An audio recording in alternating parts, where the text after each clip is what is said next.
Hey, hello, and welcome to Ben the Nia Song of Ice and Fire podcast. I am Sir Matt, the Bud Knight.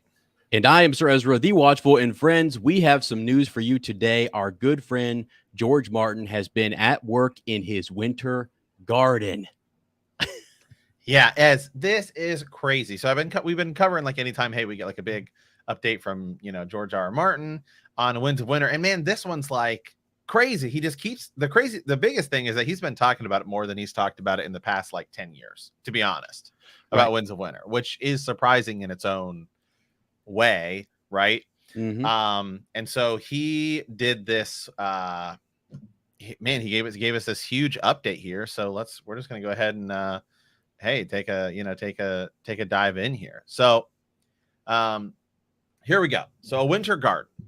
So he talks quite a bit about the type of writing he is, and we've heard him talk before about, hey, I'm a gardener, so I begin to sort of start writing, and the next thing you know, it goes in this direction and it goes in this direction, and then I have to go back and trim and do all of these things. So another question that I get a lot, especially since the end of Game of Thrones, is whether A Song of Ice and Fire will end the same way. An architect would be able to give a short, concise, simple answer to that, but I am much more of a gardener. My stories grow and evolve and change as I write them.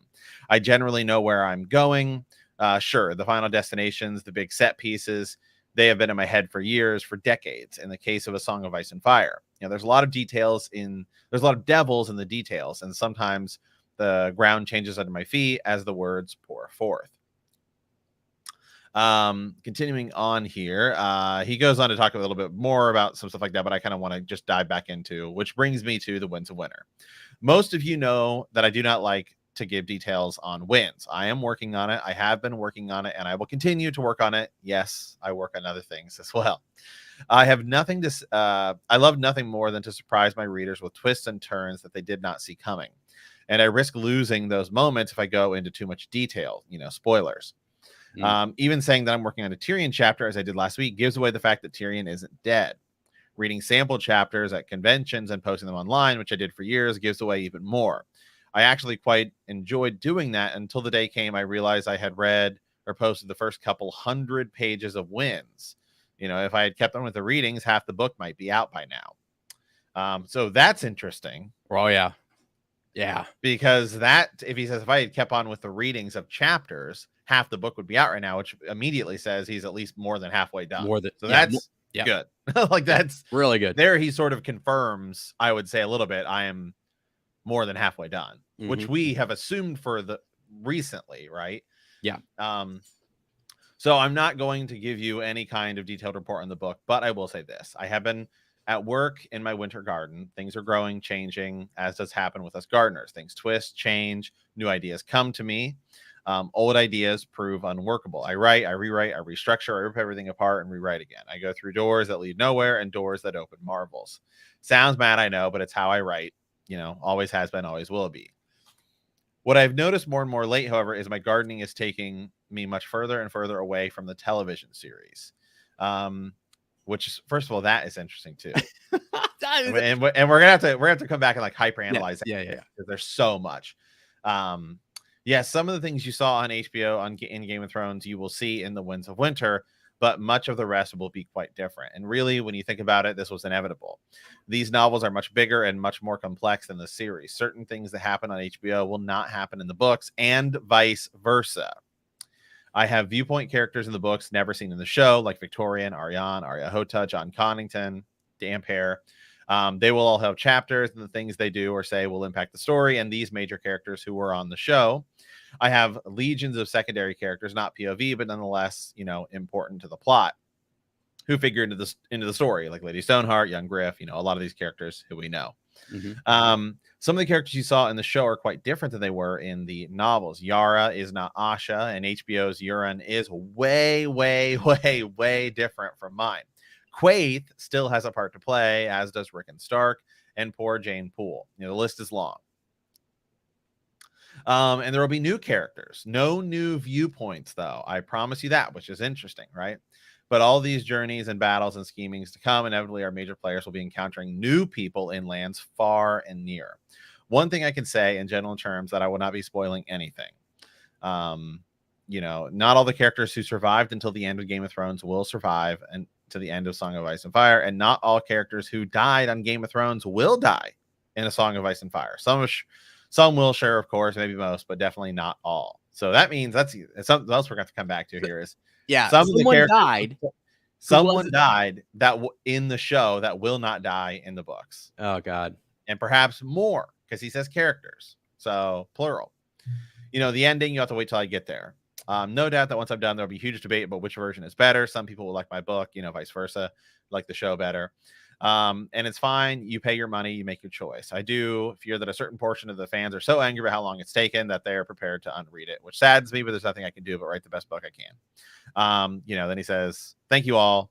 Now I got to get back to the garden. Tyrion is waiting for me. So initial takeaway says, blown away, because as you said, there's so many different things. There's several points in there about how he writes, which years ago he said this, and he's a man of like attention to detail, and his words matter. Even in interviews and the things that he says, they matter. He's kind of giving you little tidbits. Like inside of this very article, he said there are doors to nowhere, right? And there are other doors that are leading him somewhere that he didn't think were there before. Right. So it's sort of he's changing as this gardener. He is allowing this to grow.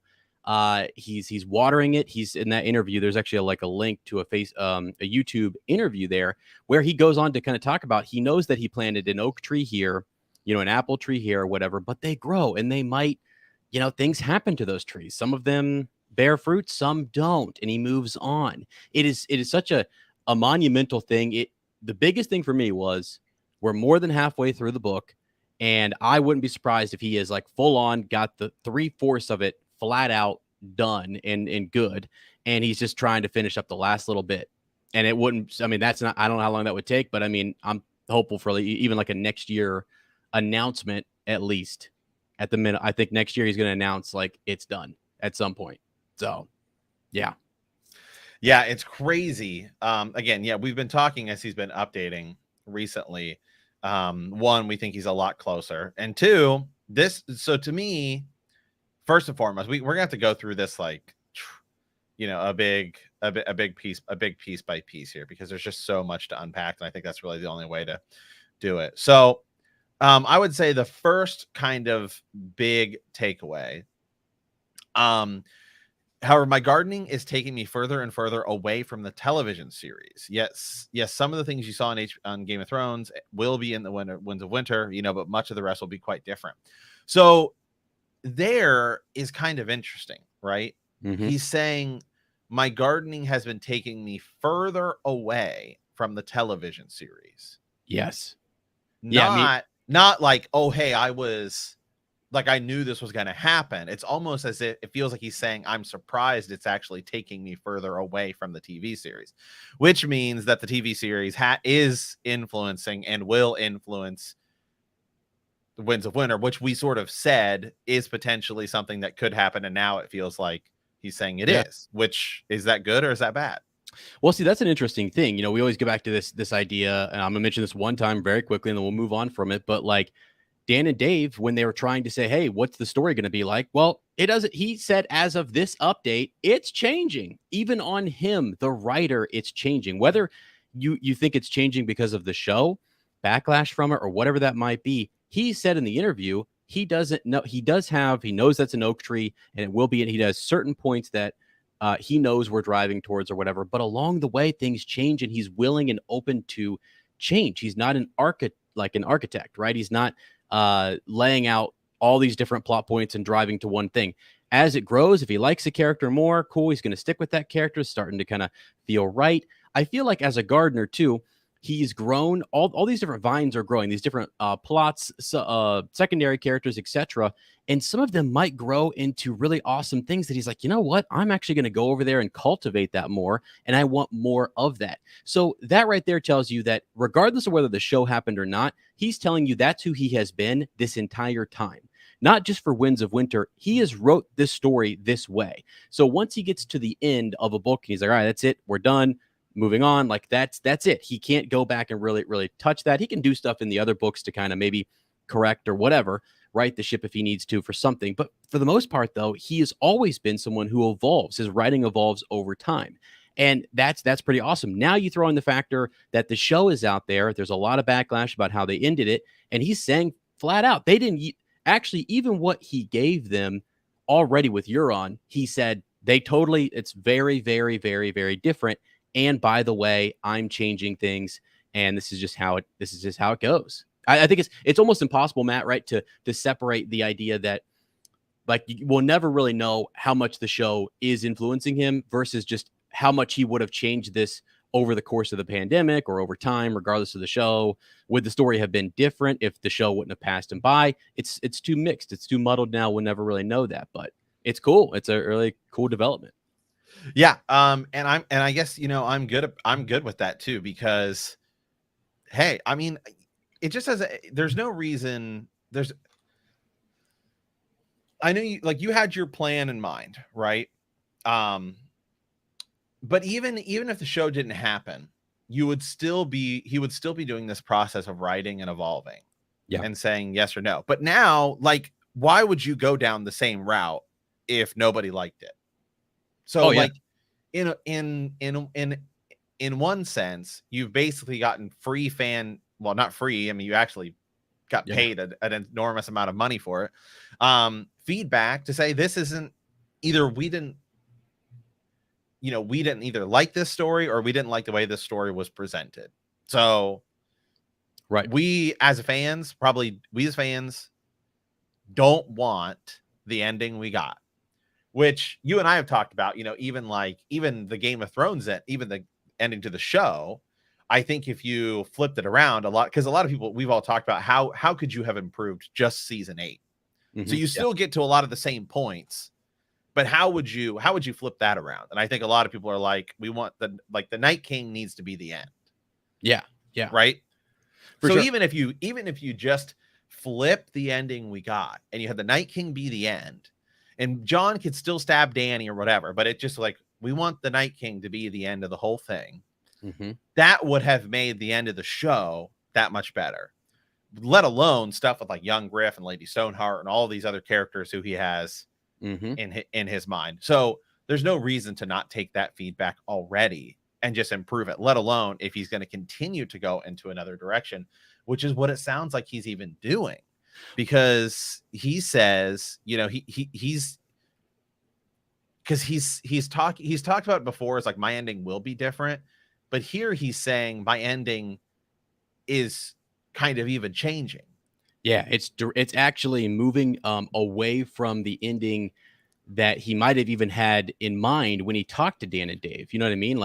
Some parts of that might be changing. And one particular one that you just mentioned is the idea that you would flip maybe having the Night King stuff or the others at the very end of the last book or Winds of Winter, whatever it needs to be. Yeah, whenever he does that, maybe in his mind he did say to them, hey, I'm actually going to have that happen first, and then there's going to be this kind of what we call the whole Landing. And the Shire aftermath and stuff like that. We talked with Jimmy about that, that being a thing he might want it to do, to allude to something in Tolkien, but he could change that and make that far less significant versus a battle at King's Landing where Dany goes crazy. I don't know if that's going to happen, but yeah, I think that's important to look at that. Could he switch those two things?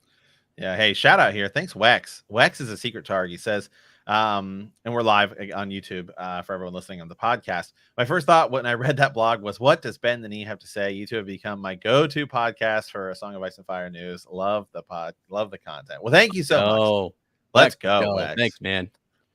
It's cool. Get to some of the comments here and we'll dive back in. Uncle Dave Zilla says, good call. I like the thought of Rickon being the heir to Winterfell under a regent, because Rickon is a character who George said that he will be different. I think he was responding to this comment by Blake. I think that Rickon will make it through the books. I know a lot of people disagree. I could also see the Hound making it to the end. And we'll get into that part because once we get back there. So okay, so he kind of continues on here. He says, characters that we never see in the books. So we obviously know that these characters are going to influence things. Like Victorian Greyjoy, Ariane Mattel, Arya Hota, John Connington. Now, John Connington, you and I, or at least I, have been preaching, I would say, for a while, that I think his story in Jorah's is going to be, I think that's the flip. Oh, for sure. Jorah gets grayscale, and I think it's just a cool way to have John Connington maybe reveal some information to Sam, and then you get that viewpoint of John Connington about Rhaegar and everything.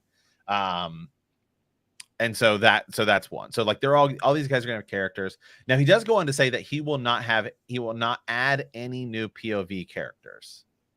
Right, but that there will be new characters. Yeah, right. Like Right. so they're just not point of view, which is a whole other thing as well. Like maybe there's someone again who's been mentioned, we just haven't come across that person. We might not get their point of view, but they might come across one of our point of view characters and speak. You know, for example, I mean, we've heard a lot about Howland Reed. We've heard a lot, which could be a very big in-game thing. But think of any character that's been referenced or mentioned, or like an heir or some secret individual who's been alluded to, and they're going to pop up and talk to our characters. That's necessary. That's going to be, as characters move into different regions, we're going to kind of see that. And that might have been one of the things too, as he's unraveling things. Maybe he needs new characters. You know, he's thinking, I got to have a character pop up here to deliver some information, some line. Where else did I have something like that growing that I could attach here? You know? Yeah, well, I think there's tons of small new characters you'll have to introduce, just like, you know, if even just based upon the show, right? If we have this big Danny goes and takes Dragonstone back, and then like, you know, we're on Dragonstone mining caves, like, you know, hey, here's a guy who was like, you know, who lives on Dragonstone. Yeah, I mean, there's tons of these other characters that he's gonna have to introduce. I don't think we're gonna get any sort of, you know, like Howland Reed technically has been mentioned, so you could view him as a new character or not, but I don't know that there's going to be any sort of new massive characters that we really don't know. I think they're all going to be secondary. Sure, they could be lesser lords or ladies, or they could also just be, you know, like an innkeeper or something. Go back to the end of the crossroads. I mean, it could be, you know, just as you say, just a number of things. So the point is that he said it in his blog post. Is that he said there will be new characters, right? And so it's like, okay, that's why. You know, again, for George to like put it in, he just doesn't do stuff for no reason. So I think that's kind of a cool. Really, what it does is build some excitement to go, okay, wow, like there's going to be these new, because for example, the Mad Mouse, like the Mad Mouse shows up. What's his name, Sir Shadrick or whatever? So he shows up out of nowhere, and he's not like a point of view character, but he's a hedge knight who goes along with Brienne, and there's theories that he works for Littlefinger. Is he working for himself? Who's he looking for? So a character like that provides a lot of intrigue.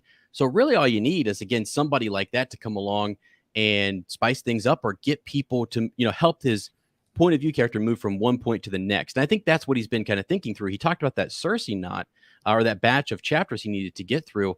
And who knows exactly what that was that got him through that. We'll find out when we get into Winds of Winter. But yeah, I think it's really cool that he did mention we're going to have new characters and new experiences. And the other thing, you know, you mentioned Rickon. Like everyone's kind of mentioning that Rickon might be that character who died in the show, but is going to live with a regent, which I think is really cool. People were mentioning Stannis. Is Stannis one of those characters that was killed, air quote, off screen in the show, and is going to live and is going to have a whole new kind of role or whatever? I feel like that would be huge, because it sounds like there's significant changes. I mean, he said months ago that he was rewriting some of the released chapters that he put out there. Maybe not like hugely, but like maybe combining chapters or some revisions or whatever. And then he was going in and now he's still kind of the ending is moving. He says it's actively moving further away from the ending of the show. That right there is just monumental. Yeah. So, yeah, and that we'll get back to all that, and we'll do a big predictions thing here in a second. But just because his thing is so big, I just gonna go down sort of the list here. So he says Yara is. So then he talks about some characters that are different, right? So Yara is not Asha. Now, Yara, to be fair, compared to Asha, she's kind of the same character. It's just a different name, and I understand why they did that, just because you already have Osha, and so it's like Osha and Asha. That I think that could be, you know. I think that's literally the entire reason they did that one. Now, Euron, though, here he's saying Euron is way, way, way, way different from mine, which we sort of know. Yeah.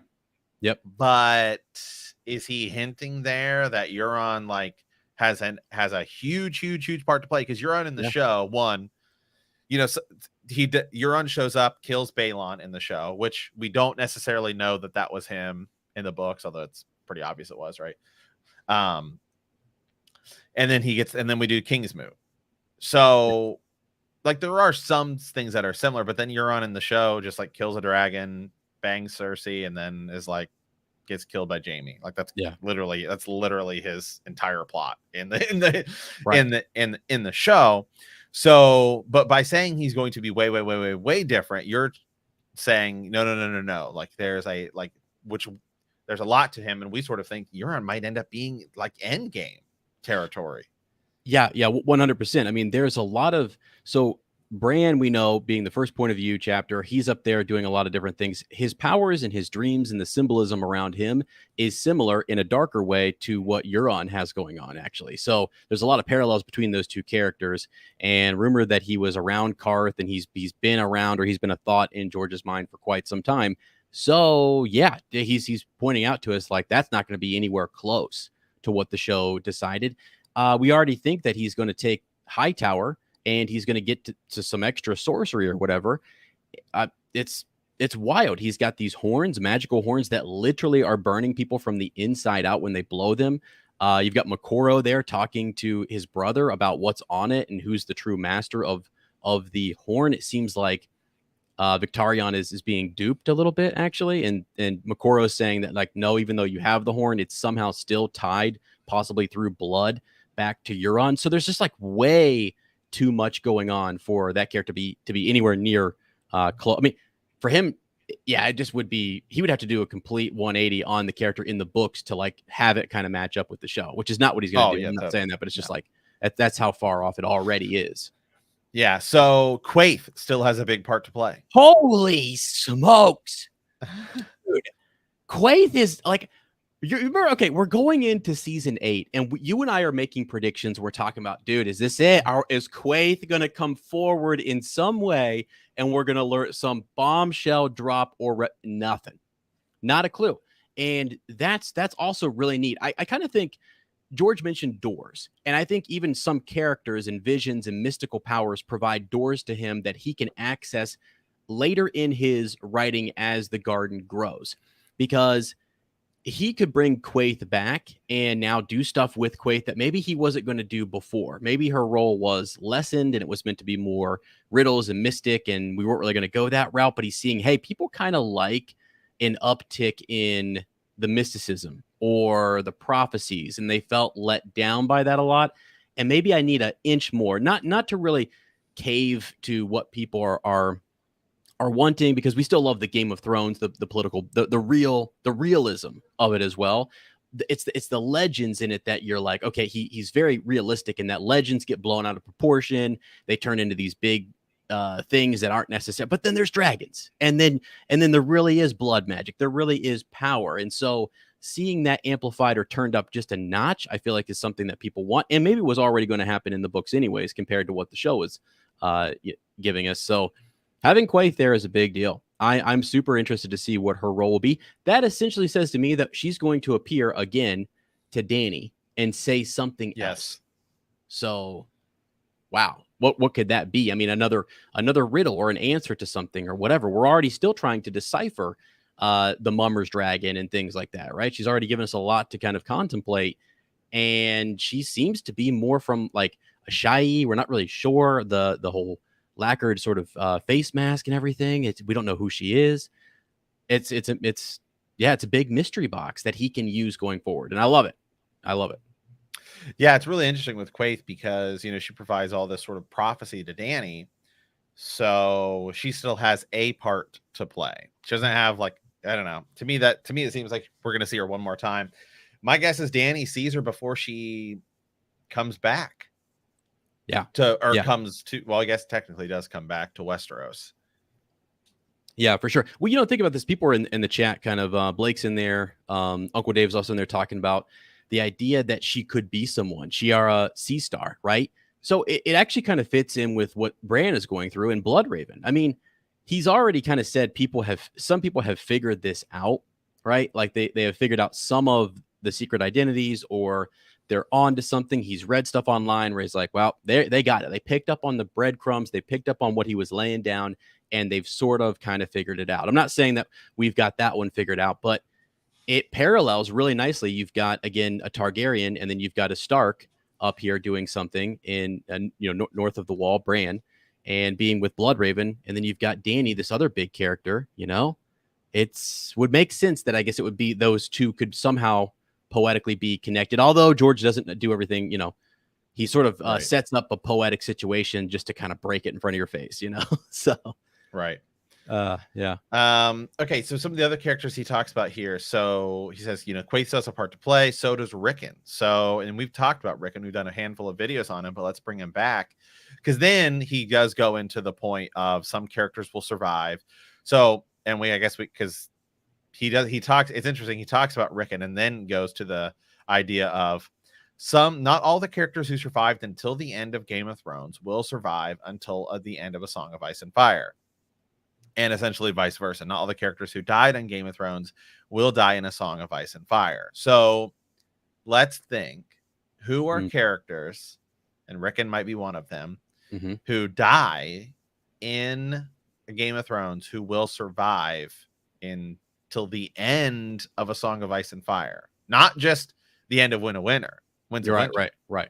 Who are characters that died in a Game of Thrones that will survive until the end of A Song of Ice and Fire? Well, geez, we've got like Rickon, you've got Jaime, right, and Cersei, Daenerys, yeah, Dany, the Hound, the Mountain, jeez, Euron. Wow, yeah. Just to name a few there. So Littlefinger, Varys. Oh God, yeah, right. I could see you could make a case for almost any one of those individuals making it to the end and being sort of like, yeah, Jaime makes it, but Cersei doesn't, or Cersei makes it and Jaime doesn't, or whatever. Wow. I don't. And then he says that not everyone who survived to the end of, not all the characters who survived until the end of the Game of Thrones will survive. So it's kind of like you got to do this flip. So let's each pick maybe a character or two that we think will live, that will make it, and a character that won't. Okay, I'll give you a character that I think could make it. Yeah, man, I'm gonna have to do two here because for me the most interesting one is Jaime and Cersei. Like, I actually think one of the two will make it. And I, you would think based upon reading the story that Cersei wouldn't be the one to make it because of how almost evil she comes off, or just, I don't know, overly pragmatic, or just whatever, kind of cold.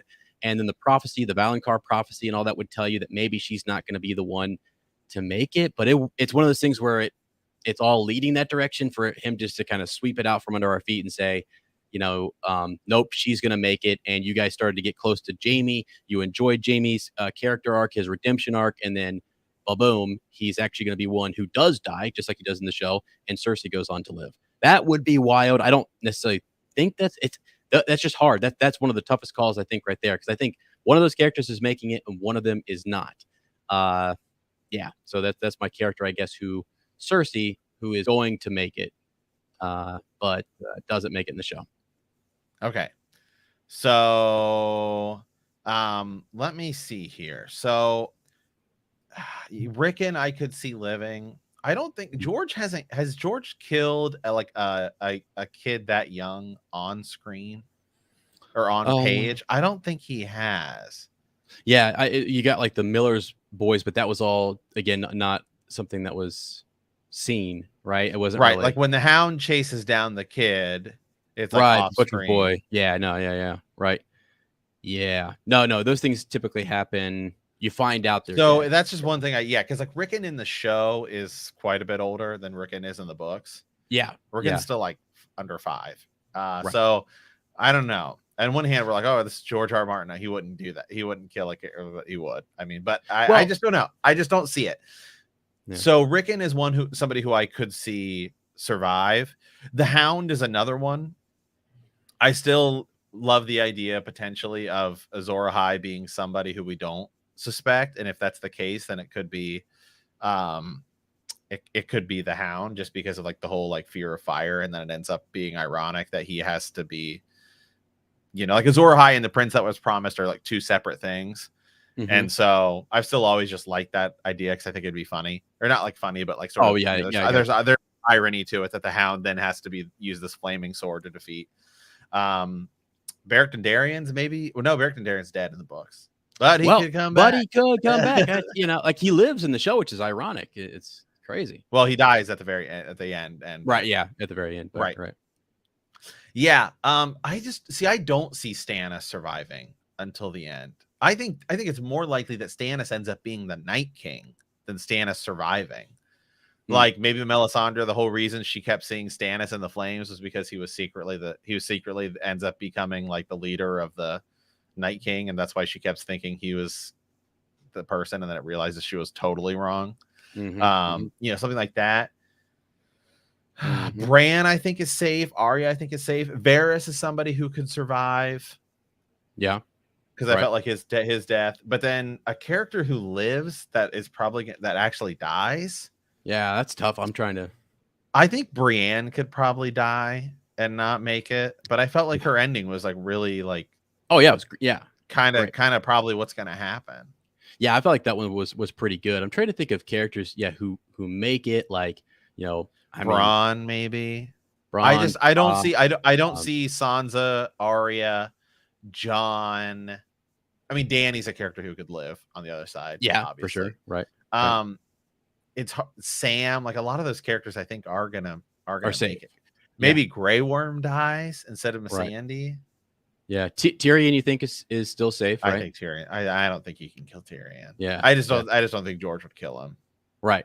Yeah. I'm just, as he's changing, I'm sitting here thinking about, all the characters that make it, that were kind of like, that's even more, that is almost more interesting, is like there are characters that make it that aren't gonna make it, because it's like everyone feels like, other than like Bronn, it's hard for me to really kind of imagine a character who doesn't make it. I think it's easier to look at the characters who are dead. Like Jorah could make it. If Dany doesn't die, then Jorah could live. I can see that. Yeah, a small flip could be like, Grey Worm lives, right? But then he might die actually, and then Missandei dies but could live, sort of. Right.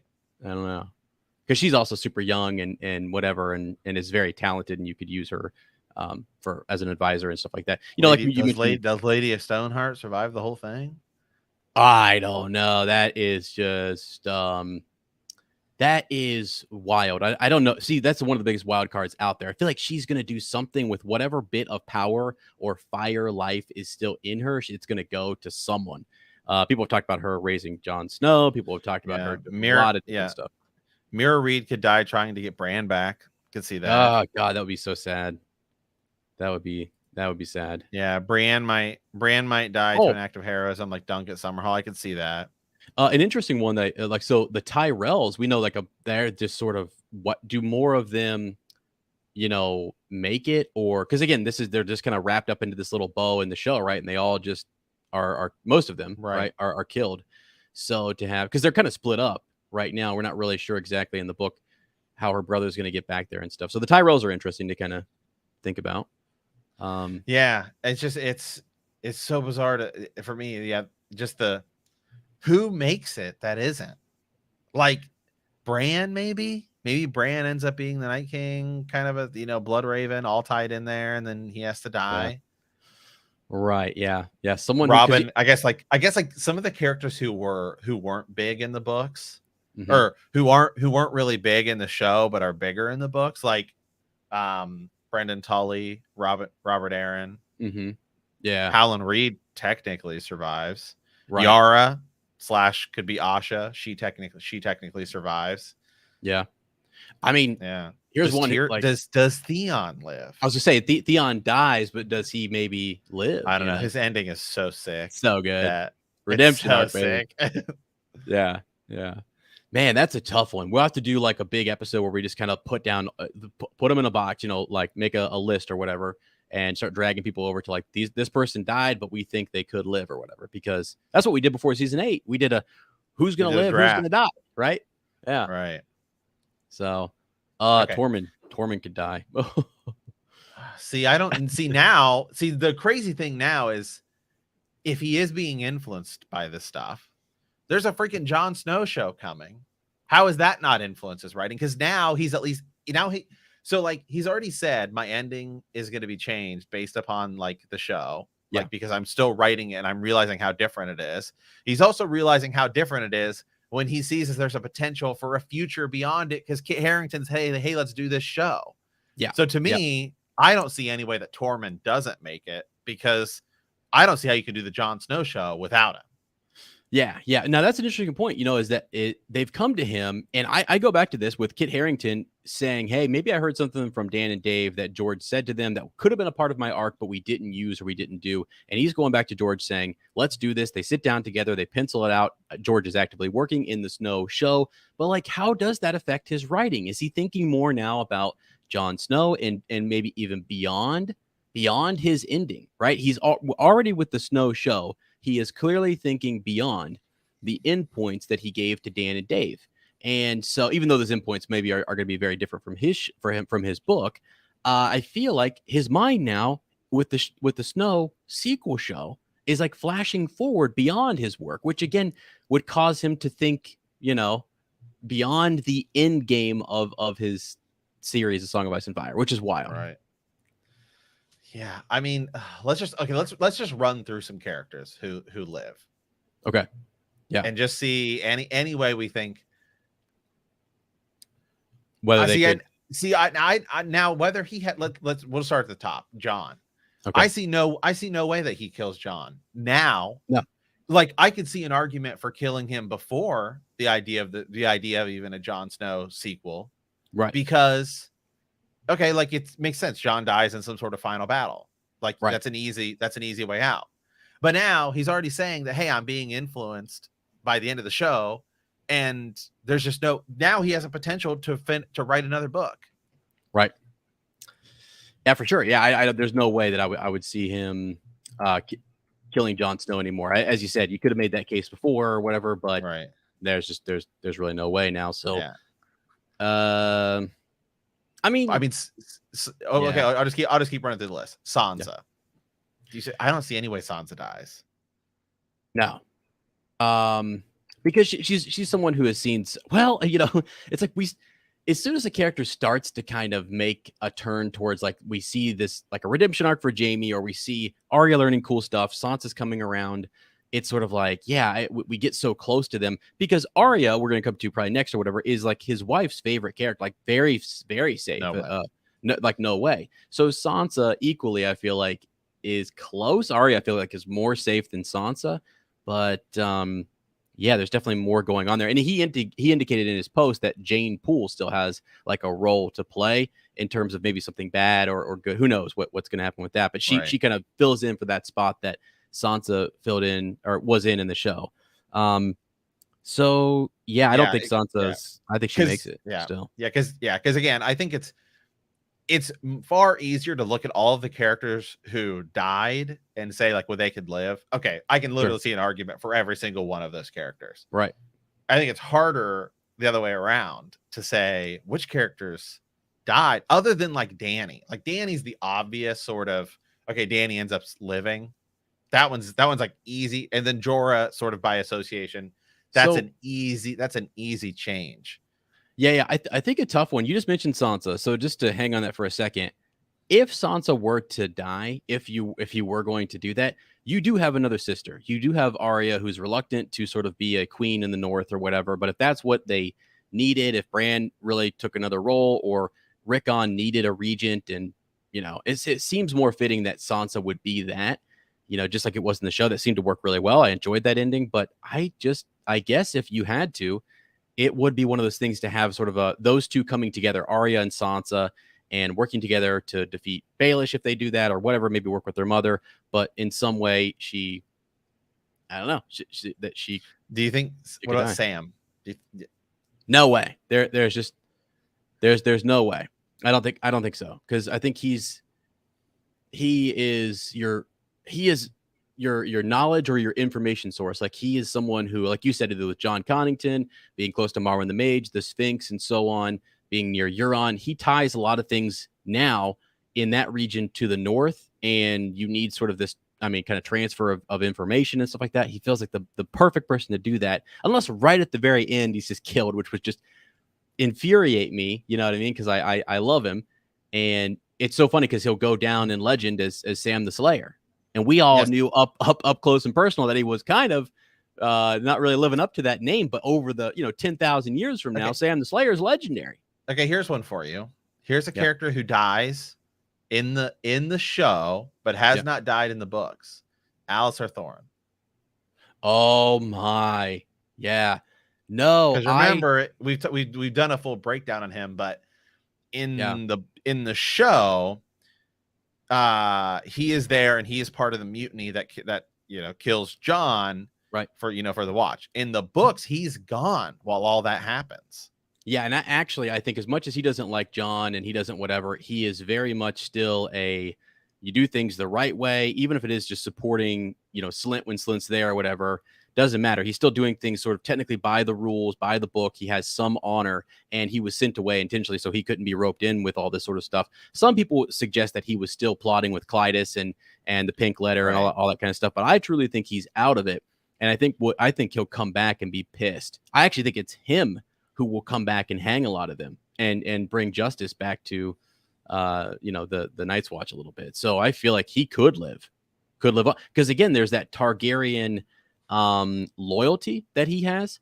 And so as more Targaryens start to emerge, I feel like you've got this guy who was sent to the Watch for what? He's Sir Alistair Thorne, right? And it was just because he was on the wrong side of the war. Robert's Rebellion. What about Melisandre? She dies in the show. I kind of feel like she's going to die in the books just because, I don't really know why you would keep her around afterwards, but.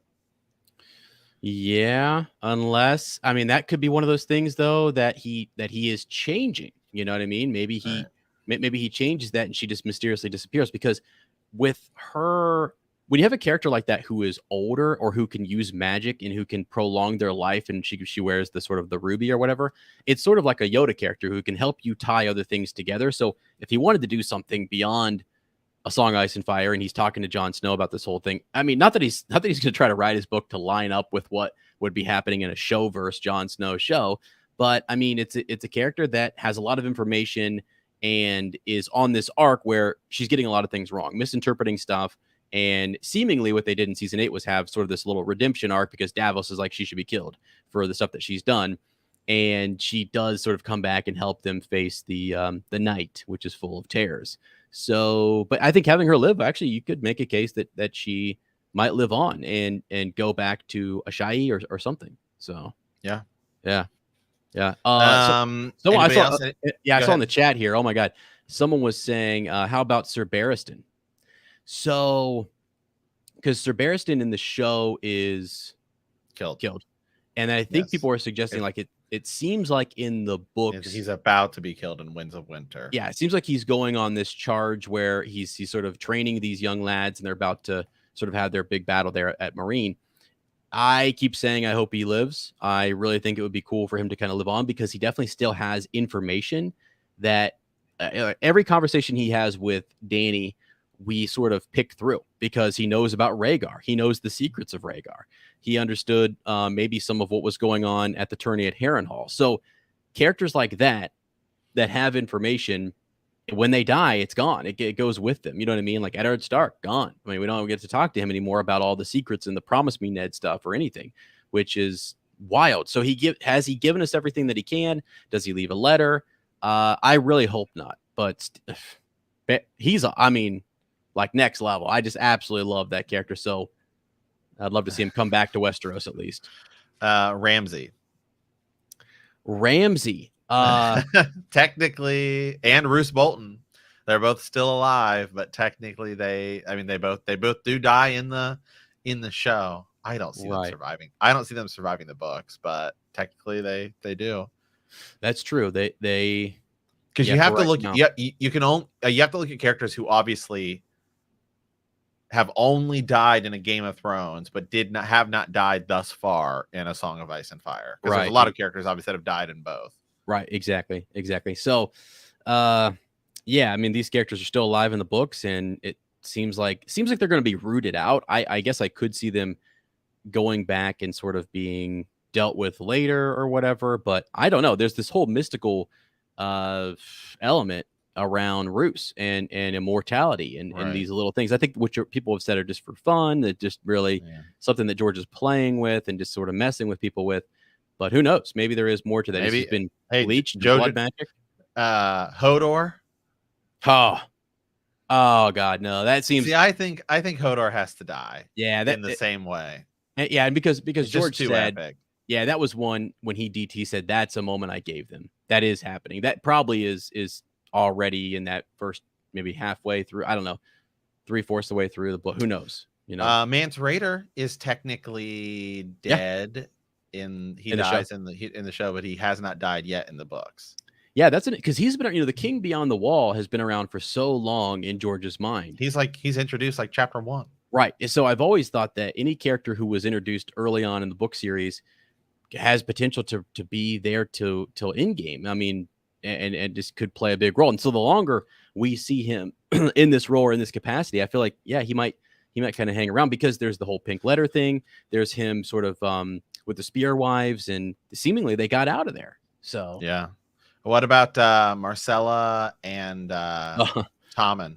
And Tommen, yeah, I think those were things also that George put out. I feel like he told them, like, hey, those characters are going to die. Those characters are die. But like with Tommen being so young, we've said that it's not a suicide. Like if Rickon survives, then maybe Tommen does too. Right. So Tommen could survive for sure, and then he could be this sort of maybe he's in exile, or people try to figure out what to do with him. He's an innocent, really, and his mother put him up to all this, and so he's not someone who would be executed or banished or whatever, but they'll just take him in, or who knows? I mean, at the end of Robert's rebellion, he wanted all the Targaryens killed, even the children and stuff like that, which he's wanting to kill Dany's babe. I mean, at the end, he says it's a bad thing to do. So you do have those people who might come in, and if they took power, would say, no, we're going to kill him. But we do kind of believe that the poisoning will happen to Tommen. We saw Marcella poisoned in the show. We think Tommen will be poisoned. It seems like an easier way to kind of have him die, I guess, versus just like him killing himself, which is a suicide. That might go to Marcella, unfortunately, more so. So, yeah. Oh, got a lot of comments here. Just put them on the screen. One major Song of Ice and Fire change from the HBO adaptation is that Sir Gerald Dane will be finally revealed as King Viserys III, and he will challenge false Aegon, being young Griff, right, to a duel, and that to prove his authentication. Yeah, and these are obviously all characters that still have to appear. And the other thing is, like, what's to say a lot of these changes that, like, we've talked about, what's the Jon Snow show even going to be? And one of the big things we talked about is like young Griff. What if this also isn't still, as George has said, hey, I'm still adapting my book, and it's like being influenced. The idea that Snow might not necessarily be a Game of Thrones season 9. Like, I'm not saying it's going to be like every single cast member is going to be in there. Right. But there's nothing to say that it won't include a lot of like the stuff that George has now written. Because Kit Harington went to George and said, hey, here's my idea. Yeah, 100%. That's exactly. So it's like he's sitting there again, as I say, like when George, it's fascinating to just put yourself in his room when he lays out on his bulletin board there. Here are the things I'm driving towards. Those things we now know from this post have changed, but they were there. Something that he said in his ideas. He has a whole segment in this post where he talks about, where do I get my ideas from, right? Influences, real world stuff. But sometimes he just doesn't know. Ideas come to him in his garden. So he probably had one, gave it to Dan and Dave. They didn't use it. Kit Harington heard about it, came back and said, hey, remember that idea? What do you think about this? I've also got an idea as well. Shares it with George, and then they're moving forward with the show. And George says, I like that. I mean, he seemed excited about that in his post. And so it's like, now, all right, we're driving towards this Jon Snow sequel show, and that show could very well contain stuff that happens in the not Winds of Winter, but that last book or that other arc or whatever, or an idea that he abandoned, that he maybe had to abandon and said, hey, I'm not gonna do that, because he likes to talk about how his book series will be different than the show. And he's okay with that. He's okay with people, debating and kind of going back and forth on it. It is what it is. It's the nature of it. His series wasn't done when they finished season 8. So, I mean, you had to kind of and think about how much he's also probably written in between, because we know he's written a lot in between, like them gearing up for season 8, which was like they were writing it, because remember season 8 had a long in between, so you're like writing season 8 like 2017 to 2018, and then you remember one of the scenes was like 50 days. The episode 3 took like 50 days to even film. Right. So really you're talking about 2017 of when here's what George is telling them. There's like, whatever, work with the ending of it. Right. To now 2022. That's 5 years. I know. Exactly. And things have been changing. Things have been moving around. So it does feel like, that things. Okay. Right. And now we live in a world in which we're getting something that takes place post. Yeah. In theory, A Song of Ice and Fire. There's no way that isn't influencing him. Yes. Even more. Yeah, for sure. Because again, he's having all of these creative kind of talks with writers about the histories and the sequels, Yeah. And real quick, I'm not saying like, oh, it's influencing him for the worse. I think it's influencing him for the better. Because I'm down. Like, is what I'm saying. This is awesome. Like, take it in his own words. If you're a gardener and you're gardening, right, and someone comes into your garden and says, hey, here's a cool idea, and you love gardening and you want to make the best, grow the best fruit, he's going to do that. I mean, like, he's not stupid. Yeah, that's the thing. He actually says, and our friend Jimmy on his channel, Fantasy Network, go check it out, has said numerous times that he's influenced by other writers. He has borrowed things. They have borrowed things from him. These writers do this or whatever. And it's just, that's normal. That's an okay thing to do. So something caught his attention, and he is changing and altering stuff and moving forward in a direction that it seems to be speeding along Winds of Winter, actually. So yeah, let me go back. I want to pull that thing up where they talked about Gerald Dane Darkstar. See, there are characters, and this is one of the things we talked about the Jon Snow show, and like the idea of potentially, hey, young Griff, you could come over and do that arc. And the other thing is too is like right now we're like, okay, the only thing we know we're getting post Game of Thrones is like this Jon Snow thing. But if you look at, I would say, the formula, which I would for any of this type of stuff, which is like Disney. I mean, okay, when they told, and to be fair, they had the sequel movies, whatever. But when they told us, hey, we're going to do this show called The Mandalorian, we watched and we're like, okay, whatever. Yeah, sure. Sick. You watch season 1. See, okay, awesome. Like, freaking loved it. There's a ton of places you could go, but never did we think you'd be bringing in like Luke Skywalker and like Ahsoka and all of these other like characters that are like have been around and in tons of the things. So like, there's nothing to say that this Jon Snow show doesn't come out and is like crazy successful. And then they say, okay, George is like, okay, now we're going to do the young Griff story. Like, Dany has been killed. Yeah. And we're gonna bring over this Blackfire guy who's now like, I'm the new king. I'm the real last Targaryen. And then you go with that, and you have multiple other shows. Yeah. That like, and then he has all of that post stuff to do. Like, now he can write, and it doesn't feel like because even right now he could have it in his mind like, oh, now I actually have an out to do 3 more books, not just 2. Which, as we've said, quick, as we've said, I don't know how he's going to finish the thing in 2 books. Before we even knew about the Jon Snow show, we were saying, I don't know how he's going to do it in 2 books. There's just too much. Yeah. Now there's an easy out to say, actually, I'm going to do 3 books. Right. And the third one's going to be sort of my version of like the Jon story. And it's like, okay, easy. Now maybe that's why he's writing so much more, because now he's like, he doesn't feel I have to cut everything. No, you don't have to cut everything yet. You still got a little more. Now you've got a little more space.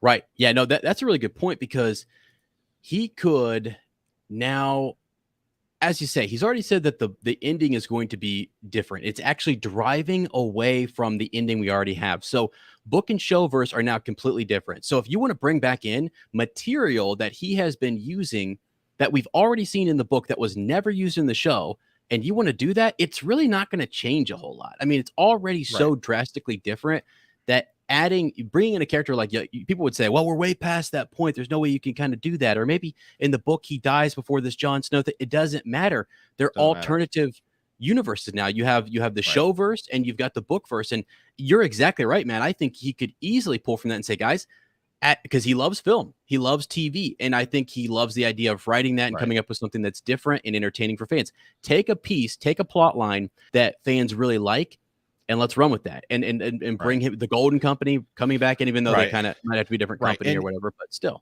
And a comment here too from Tony, who's been commenting all day. So thank you for that.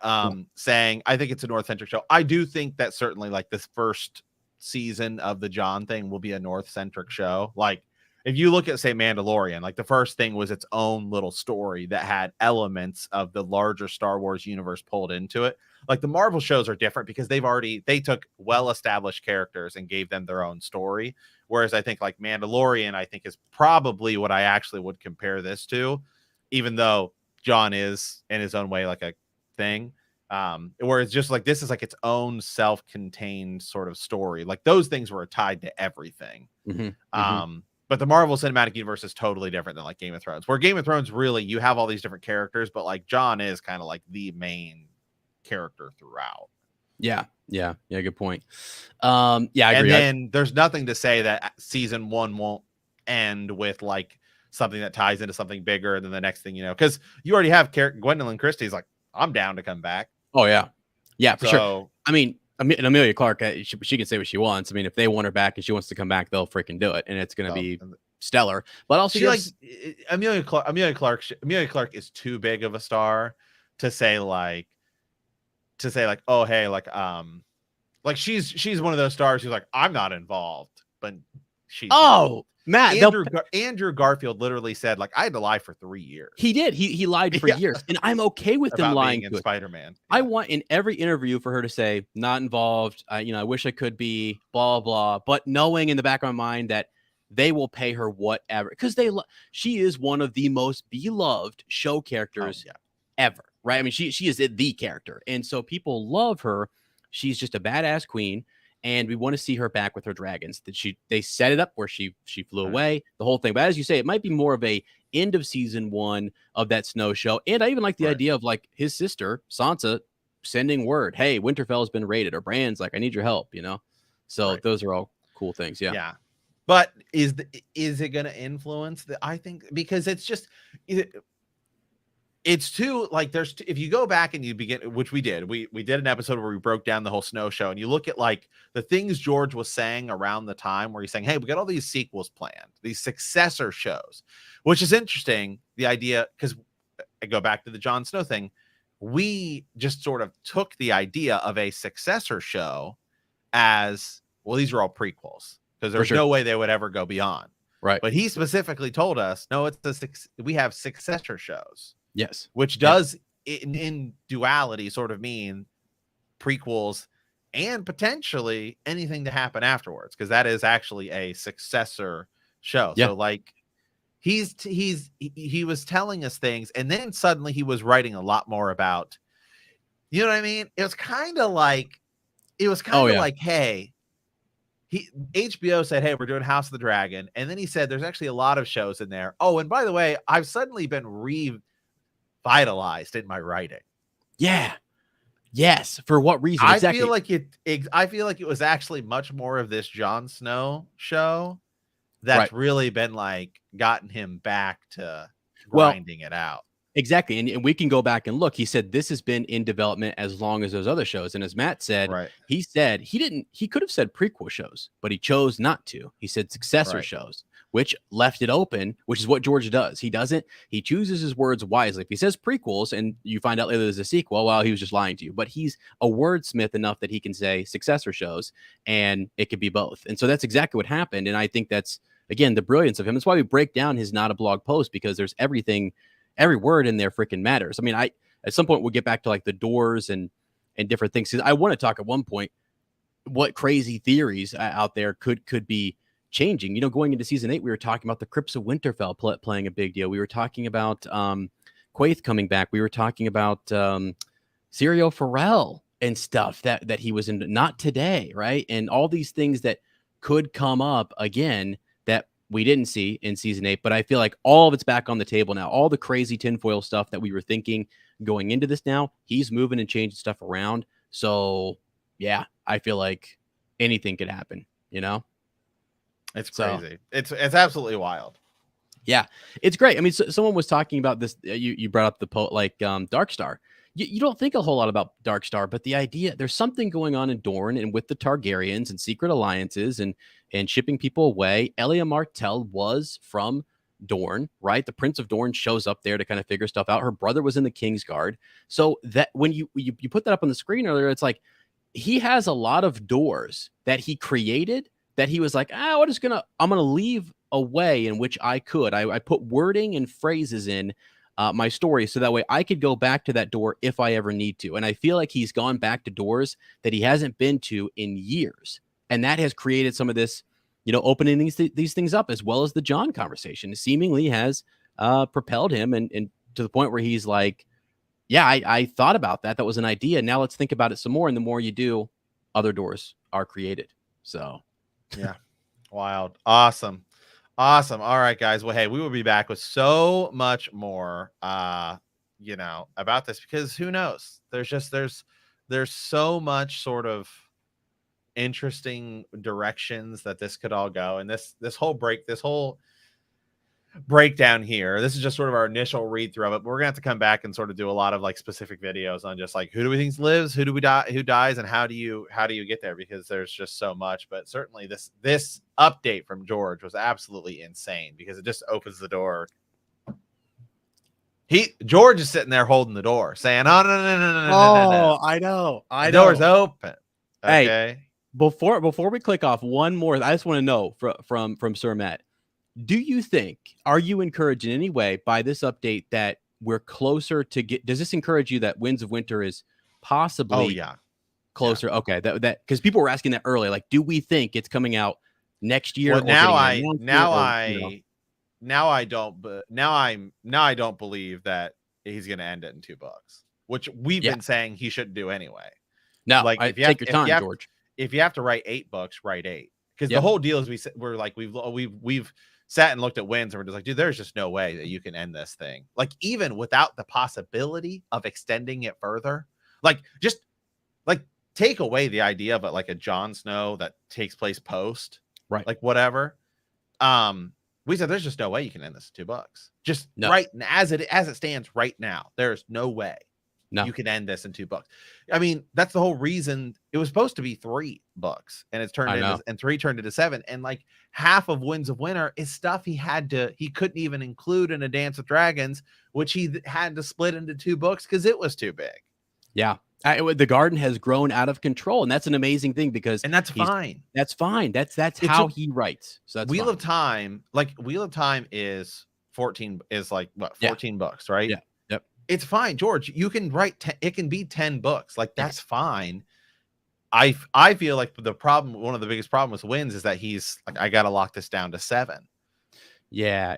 Because he's already probably trying to figure out, how do I just bring this to a nice conclusion for this book? There's stuff I'm sure he's already, like every book he's ever written, he has pushed stuff back to the next thing and said, I just got to push that back a little bit. Right. I would say, even with the possibility of not including anything that could have influenced him with like Jon Snow successor stuff, I feel like it needs to be 9 books, just as is right now. 9 books. Yeah. Just give it space and time to breathe. They don't have to be as big. No, they don't have to be, because like Winds is going to be enormous. Right. And here's the thing, Matt. People say, I see this sometimes in the chat or a different place, like, that's going to take even longer. He's never going to finish it. No, not the case. Go back and look. There has been, again, year gaps or whatever, but there's never been anything like this because of the show, because of everything else. It won't surprise me if he has so much material that he's just really working it down to what is happening in Winds. And then from that, he's gathered so much, and he's got such a good, clear mindset that then you dive into the next book. He already had half of Winds of Winter written over a decade ago. To be quite honest, I really believe that he had half almost of it written. I mean, at least a fourth of it written after he finished A Dance. And then, he was working through it or whatever. And so I feel like now we're real close to the end. We're real close to the end. And once we get it, once we have the book in our hand, he will have 1/4, if not a half, of the other book already done. It's just complicated. He said in his post, last thing, he said, right, this is hard. He said, Right. this is hard, guys. Like all of this, writing this, bringing it all together, it's not easy. And anyone who has read the series, if you're out there, you're listening, you've read the series and you've read it numerous times, you freaking know that if you were to finish, why are there so many theories? Why are there so many things going on? Because he has written this in such a way that there are doorways upon doorways that lead to here, that could lead to there. So many different loopholes that he could use and go through. It's awesome. And everything is connected. And the attention to detail is just his thing. So yeah, it's awesome. Awesome. Absolutely. Thanks for apologizing to George R. R. Martin again, guys. Hey, it's what we do. Okay. Hey, he don't. Hey, that man has provided us with some amazing content, and he doesn't need to apologize for a dang thing. Write your freaking book, George. Hey, absolutely. Awesome. All right, guys. Well, hey, as always, thank you guys for watching. Thank you guys for listening. But be sure to check us out anywhere on the internet. You find me anywhere on the internet at Super Gains Bros, as anywhere on the internet at Womprat_2M. Be sure to check out. We have tons of extra content on Patreon and Apple Premium. So as always, thank you guys. And remember that Winds of Winter is coming.